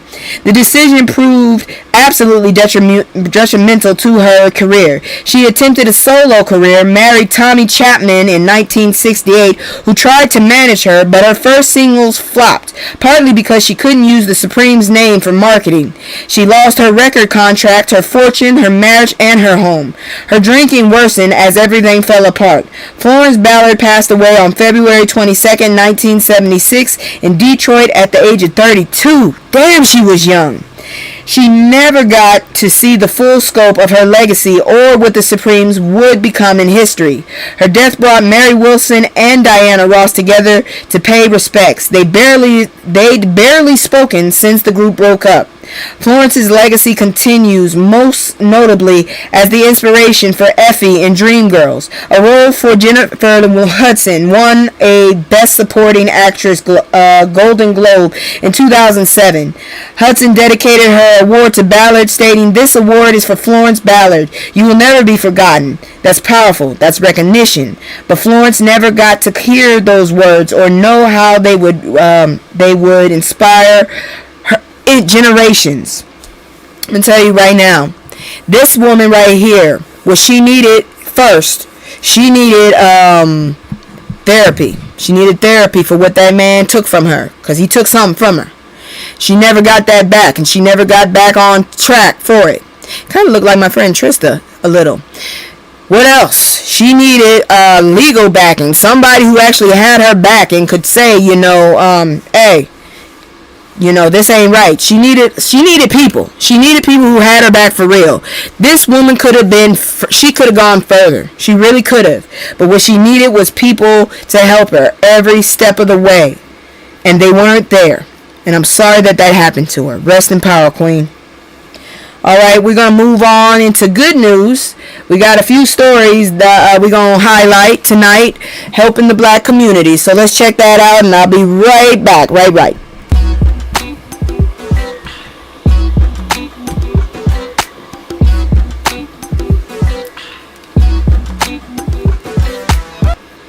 This lovely lady is Kayla Nicole, and personally, I'm very happy with what I've heard about her. So how Kayla Nicole continues to cultivate a space for women and wellness.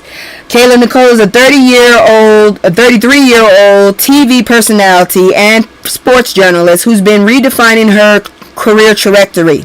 She transitioned from being an on-camera host to becoming a multifaceted entrepreneur, podcaster, and wellness advocate.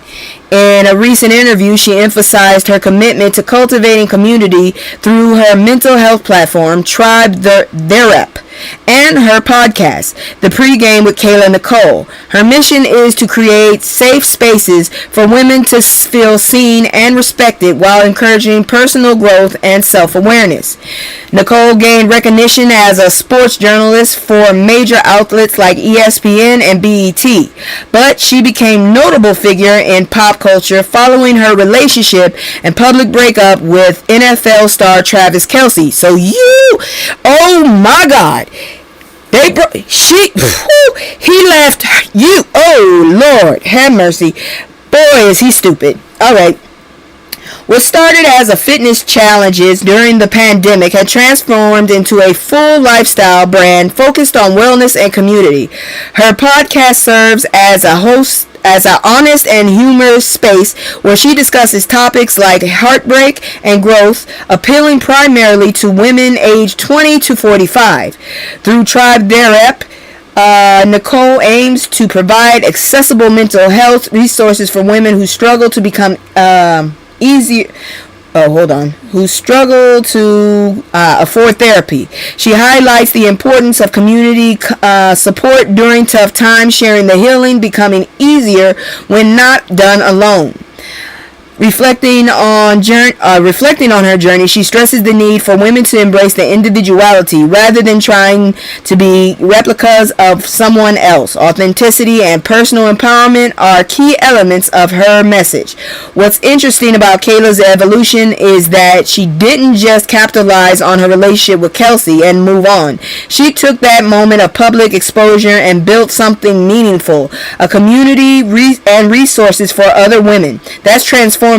She recognized her platform could serve a greater purpose than entertainment or sports commentary. She's creating spaces where women can be vulnerable and supported, which is something a lot of people actually need. Girl, I can't believe it. He downgraded. God dang, she's gorgeous. What? I can't see it. God dang it. Moving on. More good news. This lady is back. I swear, this is amazing. This woman right here, same picture, same woman. Philanthropist Mackenzie Scott makes historic $63 million donation to Morgan State. Good grief, she just did it to the either she just got money like that or she trying to get the taxes off her. I don't know, maybe she just got I don't know.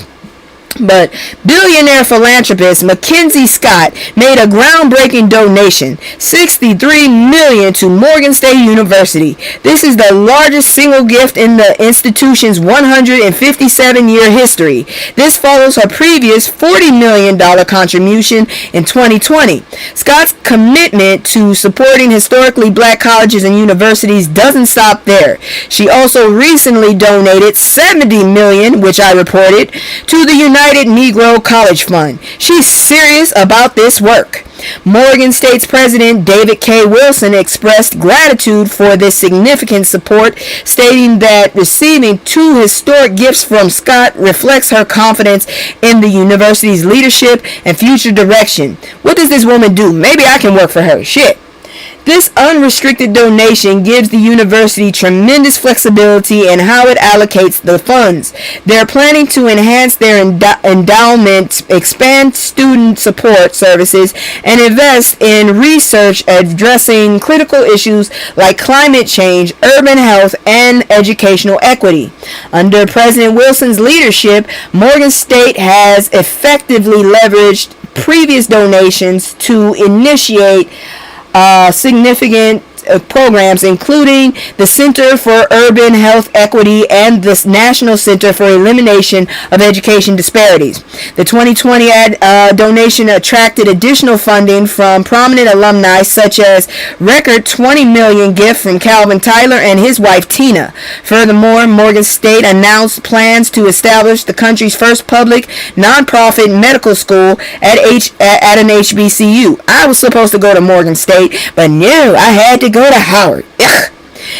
aimed at improving healthcare access and addressing racial disparities in medicine. Wilson emphasized that these initiatives align with the university's vision of becoming one of the top public research universities while maintaining core values. What Scott's donations represent is a strategic investment in black educational excellence and in addressing systemic healthcare disparities. When you have a billionaire specifically targeting HBCUs with this kind of generosity, it signals that these institutions matter and that their missions are worth supporting.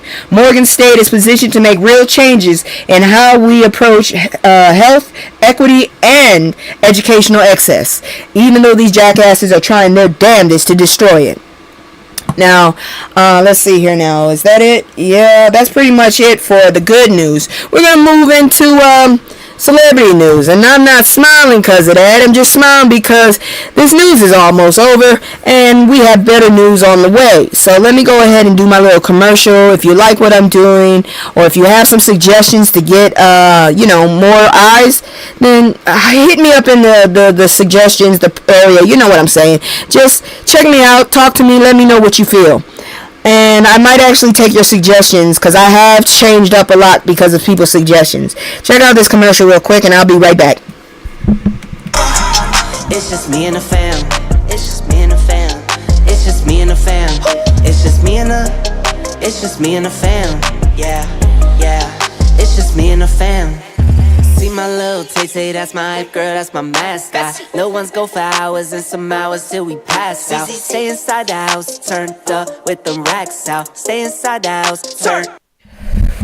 For Debbie Allen, Barbie's new tribute doll of her is everything. It actually looks like her, and that's the 80s style, because I would never wear that shit. I don't like none of that. Anyways, Debbie Allen is widely regarded as an iconic figure in the entertainment industry, celebrated for her contributions as a dancer, director, and mentor. Her career began with the television series Fame, where she played choreographer Linda Grant, a role that made history. Sorry. She became the first black woman to win a Golden Globe for Best Actress in Television, Comedy, or Musical. In recognition of her remarkable journey, Mattel introduced the tribute collection Barbie, capturing Allen's essence and celebrating her legacy. Allen expressed that receiving this honor feels different from her many accolades. There's something special about being immortalized as a Barbie. The tribute doll reflects not only Allen's fame,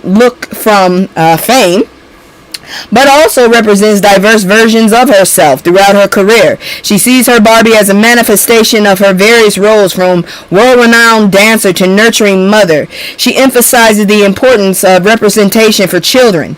Young people of all backgrounds need to see themselves in stories like hers, allowing them to aspire to their dreams. Her family, particularly her grandchildren, shares her excitement about the doll, its tangible connections to her legacy that they can hold and cherish. Beyond accolades and dolls, Allen is deeply committed to nurturing the next generation through her dance academy and community initiatives. She aims to provide access to the arts and inspire youth to pursue their dreams with purpose. Her dedication is evident in her annual block party in Los Angeles, which brings the community together for free dance classes and celebrations. She remains driven by a mission to uplift others and instill hope. With no plans to slow down, Allen continues to inspire countless children, encouraging them to embrace their unique talents. That's the real legacy, not the Barbie doll, though that's meaningful, but the thousands of young people she's touched through her work. She's showing them that excellence in the arts, dedication to craft, and commitment to community are not just possible but necessary. Yes, she is. And I'm glad for her. Now, moving on, because we have more celebrity news. Yay, I guess. Let's check it. Let's see here now. Oops, wrong one. Ain't nobody got time for that. Real Baby from Tupac's Brenda's Got a Baby cites ancestry test for reconnecting with his mom. With his mom. Oh, it was a girl. It was a boy? I thought it was a girl. Okay. The story behind Tupac's iconic song Brenda's Got a Baby is a powerful and deeply human. Author Jeff Pearlman, who wrote a biography about the hip-hop legend, shares insights from a conversation with Devon Hodge on the All the Smoke podcast. The narrative begins with Tupac reading a shocking article from the New York Daily News about a 12-year-old girl in Brooklyn who gave birth to a child after being raped and subsequently abandoned the baby. This heartbreaking story deeply impacted Tupac and a whole generation because he made that song, leading him to create the opening verse of the song. The song became the anthem. It addressed a real tragedy happening in real communities. But here's what's remarkable. Perlman eventually located Hodge, the actual baby from the story that inspired Tupac's song. He employed the assistance of genealogists and discovered that Hodge was able to learn about his origins through a $99 Ancestry DNA test. Hodge had been adopted and raised without knowing his true history. He didn't know he was the subject of a famous Tupac song until much later. Hodge recounted how he reached out to family members after the DNA test revealed connections. He'd lived most of his life unaware of his past and the song that narrated his song. He probably sung it. His adopted mother had kept the truth about his biological mother from him, but then Perlman facilitated an emotional reunion between Hodge and his biological mother in Las Vegas. This reunion marked the end of a 20-year quest for the mother to find her son. The complexity of Hodge's feelings is profound. He listened to a song that encapsulated his life story without knowing its personal significance. Then decades later, he finds out the truth. He finds his mother. The podcast segment highlights the profound impact of Tupac's work and the real-life implications of stories that inspire art. Tupac didn't just write clever lyrics. He documented human suffering and connected it to action. That's the power of hip-hop at its best. But can someone explain what we got now, please? Jesus. Moving on, we're still talking about kids from hip-hop. D'Angelo's daughter Imani Archer speaks out following his death. Okay, I keep wanting to say her. I don't know why, but I do. So Imani Archer, the daughter of R&B icon D'Angelo, publicly mourned her father's passing in an emotional Instagram post. D'Angelo succumbed to pancreatic cancer at age 51. Imani described him as her biggest supporter, protector, and spiritual and musical inspiration. She expressed profound disbelief and heartbreak at the loss, emphasizing how unique and selfless her father was as a father, is what I'm saying. She cherished the moments they shared and lamented the time she wished they could have had together. D'Angelo rose to prominence in 1990s with his debut album Brown Sugar, I'll never forget that song, which achieved platinum status and garnered 4 Grammy nominations. He should have won. His subsequent album, Voodoo, debuted at number 1 and won 2 Grammy Awards, solidifying his legacy in the music industry. Following his death, numerous celebrities, including Flavor Flav and Beyonce, paid homage to his impact and contributions to his music. That speaks to the deep respect he earned throughout his career. In her heartfelt message, Imani vowed to honor her father's legacy and carry it forward, expressing determination to live a life reflecting his teachings and values. She acknowledged the immense pain of losing him, and the void it left, declaring her enduring love. She concluded her tribute with a poignant reminder of the fight against cancer, underscoring her father's bravery and strength throughout his life. What's powerful is how Imani has chosen to channel her grief, not into silence, but into honoring and celebrating what D'Angelo meant to her and the world. You go, Queen. That's all I can say. I ain't got nothing funny to say about it. That's deep and heartfelt, and I struggled to get through it. That's the only problem there. Moving on, though, because we still got more. Let's look at this one. Hold on. Oof. Let me go back. Let me try that again. Good grief. Ain't nobody got time for that. Alright. It's a struggle. It's always a struggle. This video right here gave me problems. It really did. I did not react as most people would react to him. I was disturbed, personally. I did not know certain curves existed on certain people. I'm my outliner. I'm always an outliner. I hate to say that. But anyways, why D'Angelo's sexy music video made him a superstar but cost his soul. D'Angelo's 2000 album Voodoo and its hit single Untitled, How Does It Feel? I thought it was on How Does It Feel, but now everybody talking about Untitled. I just figured it was the one where he looked like he needed to take a shower, because that was another thing I didn't like. He looked like he was dirty at some point. It looked like he needed to take a shower, like he was a little greasy. That's how I felt. Anyways, propelled him to a sex symbol status, but not in the way he wanted.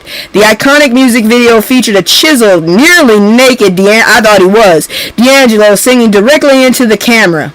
The video received massive airplay on MTV and BET, with viewers focusing on his physique rather than the music. That was the entire problem. I focused on it, but not in the way that they wanted me to. I was more on a biological thing. I'm like, is that normal? D'Angelo's manager, Dominique Trenier, conceived the video's concept to appeal to a wider audience by showcasing his sexuality. The goal was to show every inch of D'Angelo they could get away with on cable television and have him make direct contact with the audience without an on-screen love interest. Yeah, look what y'all did. The video was shot over 6 hours at New York City soundstage, featuring D'Angelo in only low-slung pajama pants and a gold crucifix. Was he even Christian? I don't know. But here's the thing. The video's director, Paul Hunter, intended for it to evoke feelings of comfort and nostalgia. It did not. Like grandmother's cooking, it did not. Rather than sex, it made me think of a shower. It made me feel like he really needed to get in the shower. Why are you so shiny? That's what my problem was. And some of those damn curves I did not understand. And not in a sexual questioning way of, I didn't see those in the biology book. What the hell? But anyways...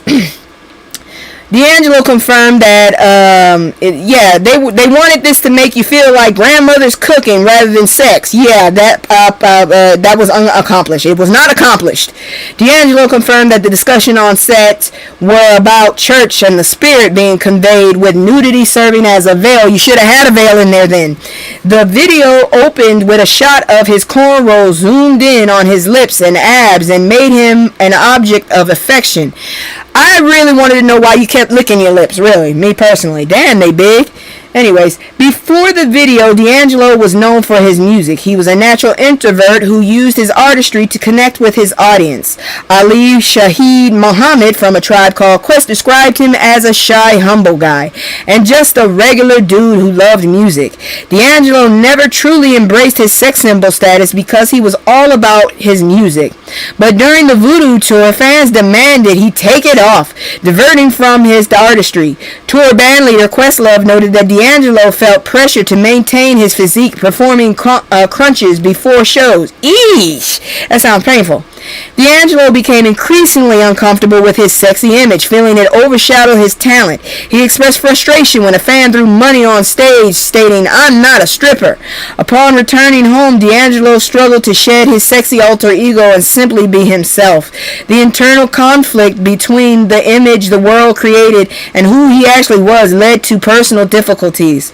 The overwhelming pressure sent D'Angelo down a dangerous path of drugs and alcohol abuse. He experienced painful losses, including his grandmother and Uncle Cece, masking his pain with the cuckoo and alcohol. He admitted to partying a little too much while in the studio. His addiction led to significant weight gain, featuring reaching over 300 pounds. Good Lord, sir. I didn't even get that heavy. Poor man. And a decline in physical appearance. He faced legal issues, including a 2005 arrest for possession of the cuckoo and Mary J.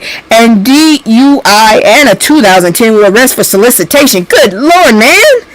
The unaliving of his friend and collaborator Jay Dilla in 2006 deepened his depression.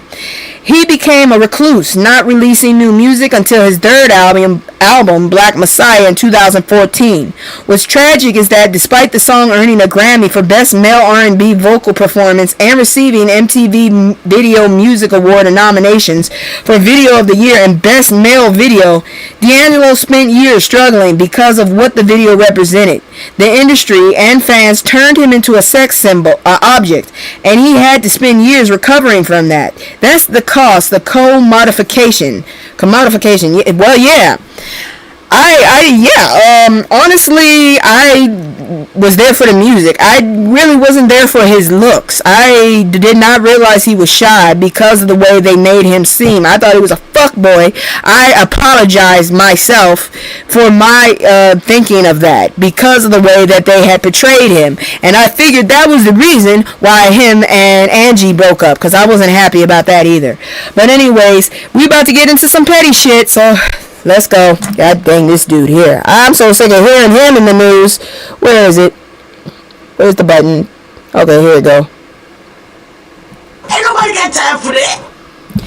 I've tried, man. Brian McKnight Jr. calls out his father over petty IG post celebrating 8.8 judgment versus ex-wife. That dude is forever petty. I don't know why he's so petty, but he is, and I'm getting sick of it. He has ruined his legacy, dude. He really has. Brian McKnight Jr. publicly criticized his father, Brian McKnight, following a recent legal victory. The elder McKnight celebrated the victory on a deeply significant date, the anniversary of his late son Nico's birthday.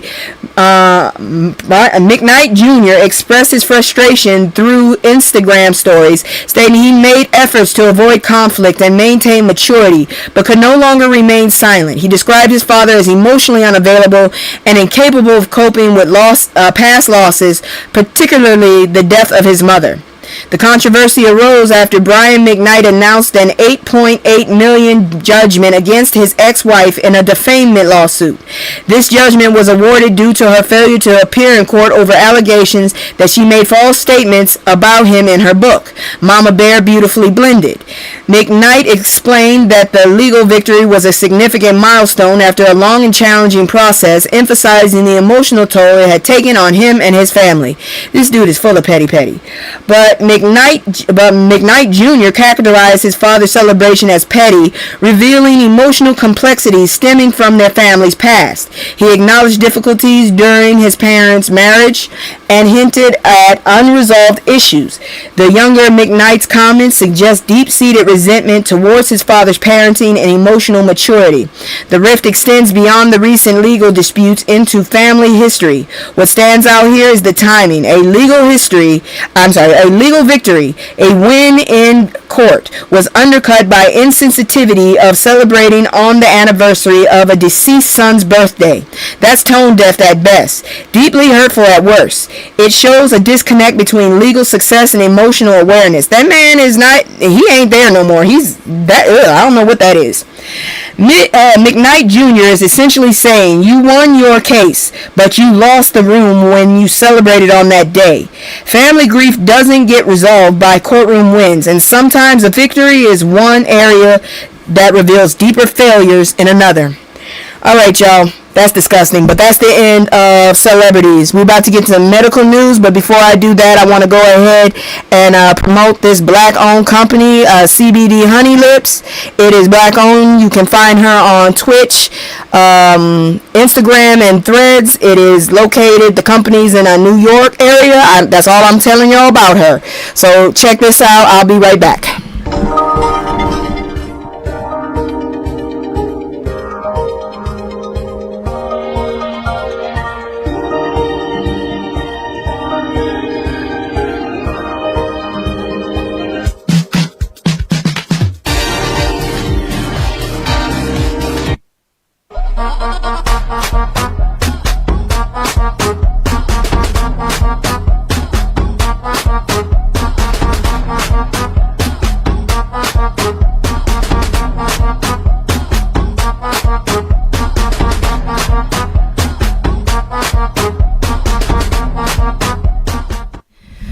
Once again, that is CBD Honey Lips.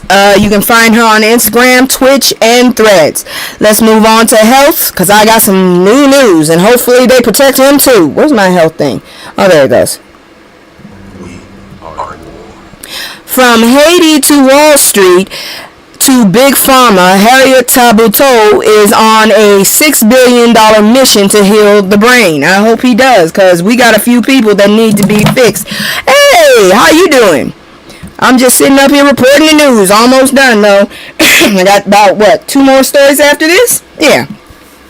Gotta tell y'all about y'all health and then give you a palate cleanser, because I pulled through some shit, damn it. So, Harriet Tabuteau, I hope I'm saying that right, I'm just going to call him Harry, journey from challenging childhood in Haiti to becoming a billionaire CEO in the biotech industry is a testament to resilience and vision. Growing up in an environment marked by neglect, he moved to New York City at age 9 with his father and adoptive mother. This move set the stage for his ambitious academic pursuits. He studied molecular biology and biochemistry at Wesleyan University, followed by further studies at Yale School of Medicine. He initially planned a career in neurosurgery, but witnessing the dissatisfaction of medical professionals shifted his focus on Wall Street, where he spent nearly 2 decades in healthcare investment banking. I guess that's how you do it. After observing the biotech landscape, Tabuteau founded Axsome Therapeutics with an innovative approach. Rather than relying on venture capital, he opted for self-funding with help from friends and family, emphasizing a diversified pipeline to minimize risk. Unlike any competitors, he ran in-house clinical trials to reduce cost, aiming for distinct outcomes in a crowded market. This innovative strategy positioned Axsome and tackled complex medical issues, including depression, ADHD, and Alzheimer's disease. I need that. Whatever the hell he got, I need it. Axsome's breakthrough came in 2022 with FDA approval of Auvelity, a fast-acting depression drug that can provide relief within a week, differing significantly from traditional treatments that take weeks or months. This success set the company on a path of projected blockbuster sales. Additionally, Axsome's acquisition of Sunosi and strategic sale decisions further solidified its financial standing. Tabuteau is optimistic about developing new investment treatments, particularly, I hate that word, for Alzheimer agitation, despite regulatory approval challenges. His vision for Axsome is ambitious, addressing significant patient needs while maintaining strong foundation in innovative practices. What's remarkable is how Tabuteau combined his diverse experiences from molecular biology to investment banking into creating something genuinely new. I need to go check out that drug though, for real. He didn't just follow the path others had laid out. He identified problems, imagined solutions, and had the courage to fund them differently. That's entrepreneurship at its finest. I hope that he becomes one of the richest men in the world, because right now we got some dumbasses up in the top, and if he can help get me some of them drugs too. Shoot, I have mental illness, damn it. Moving on though. The memory skirt weaves fashion and cognitive health together. So, Linda McIntosh's journey began when her mother exhibited concerning behavioral changes in her early 60s. I'm seeing that too myself. Such as repetitive sweeping and forgetfulness. These signs, later attributed to cognitive issues, inspired McIntosh to create the memory skirt, a garment that fosters connection and celebrates personal identity. Despite not having clarity about her mother's condition until later, McIntosh reflects on the importance of understanding these changes and wishes she had more information at that time. Known for her fashion line, Sophistafunk, I'm gonna go check that out. McIntosh has designed pieces to tell stories and reflect the lives of wearers. The memory skirt takes this concept further by incorporating unique fabrics and designs resonating with personal histories. She created a skirt for a former journalist with early symptomatic Alzheimer's disease, using elements that reminded her of her home. McIntosh views these creations as celebrations of life experience, instilling hope and resilience into each piece, while serving as a reminder to cherish one's cognitive health. With over 4 decades in the fashion industry, McIntosh emphasized the importance of self-advocacy regarding cognitive health. Her personal experiences with memory lapses prompted her to consult with her doctor and pursue understanding of her family history.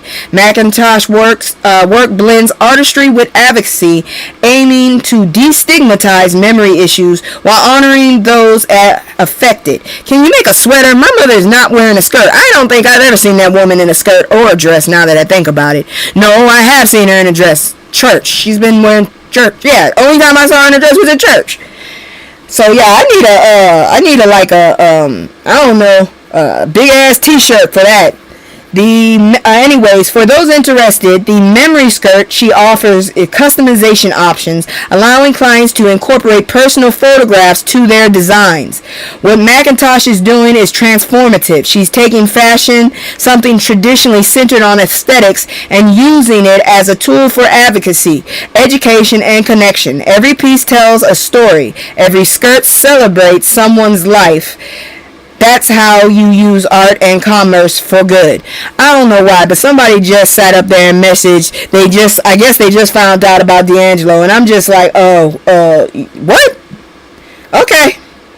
But anyways, that's it for that. Let's go ahead and do my commercial one last time. And then we gonna have a palate cleanser, and then we all gonna just break, cause I need myself to go ahead and get stuff prepared. I gotta jump in the shower. I just heard some crazy ass shit. Some crazy ass woman on some napkin woman, for some reason she thought it was a great idea to go on TikTok and talk about her damn shower things. I'm like, why do you talk sometimes? Sometimes you just don't need to say certain things. Shit. Anyways, I'll be right back after this commercial and with something y'all ain't gonna believe. This is some crazy ass shit. This is not what this skin tone usually does. Y'all see in a moment. It's just me and the fam. It's just me and the fam. It's just me and the fam. It's just me and the fam. Yeah, yeah. It's just me and the fam. See my little tay-tay, that's my hype girl, that's my mascot. Little ones go for hours and some hours till we pass out. Stay inside the house, turned up with the racks out. Stay inside the house, turned. Alright, y'all. I don't know what the hell's wrong with people with the Halloween. I'm in Massachusetts, and these motherfuckers are batshit crazy about this damn holiday. I swear to God, this is getting scary. Check this one out. Where the hell is the damn thing? It's the time for Halloween. A museum in Rochester is featuring an exhibit that is equal parts history and haunted house. Photojournalists Ray Campos and Muriel Mose take us to the History Center of Olmsted County to see how the staff has handed over the reins and artifacts to a group of unlikely curators. It all started with a doll, the kind that watches you from across the room, or the ones you find in your grandparents' attic and immediately wish you didn't. But for Chris Delisle, so here's some of the dolls we have. These lost and forgotten dolls connect us to history. And I'm really interested in what people resonate with and why they connect with these objects and like what takes them back in their minds to the memories of their childhood. Here at the History Center of Olmsted County, the staff didn't run away. They gave the dolls keys to the vault. The idea was that the dolls become the curators for this show. They pick the objects that they relate to the most. Turns out these tiny terror guides have an eye for local history. And here in Rochester, that history runs deep with medical equipment and agriculture. They're the curators. They're doing the work. For their 7th year, these pint-sized poltergeists were set loose among a collection of artifacts. This one's cool. It was made in the 1860s, and it was actually made in Salem, Massachusetts, which is, perfect. Their mission? Unearth the strange and celebrate the forgotten, and terrify the living. There have been rumors of the grounds being haunted. Once those kids hear something like that, their mind just goes crazy, and they can't stop talking about that. Delisle hasn't seen anything out of the ordinary yet. But I do want to believe. Turning fear into fascination. Some of these artifacts in here are so amazing, and the stories they tell. One unsettling stare at a time. In Rochester with photojournalist Ray Campos, Muriel Mose, WCCO News. The Creepy Dolls Loose in the Vaults exhibit runs through Halloween. Okay, first of all, what the hell's a doll? That motherfucker said doll? That's not how you say it. It's dolls. Second, those are creepy as fuck. Why the hell are they there?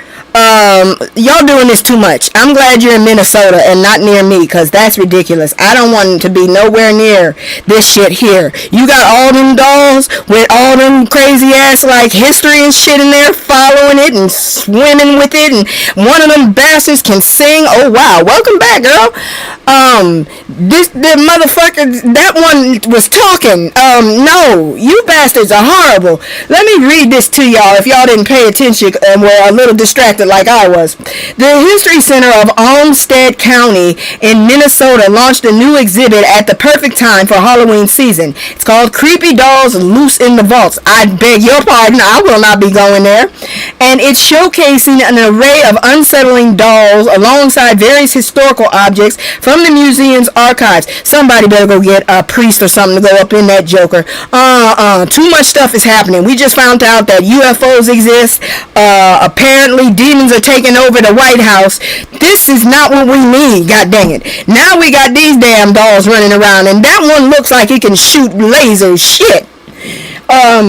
Chris Delisle, the event and exhibit coordinator, explained that the concept is creative and engaging. No, it's terrifying and heart attack inducing. That's what that is. The idea is that the dolls themselves are curating the exhibit. That's called possessed. Okay, those dolls are possessed.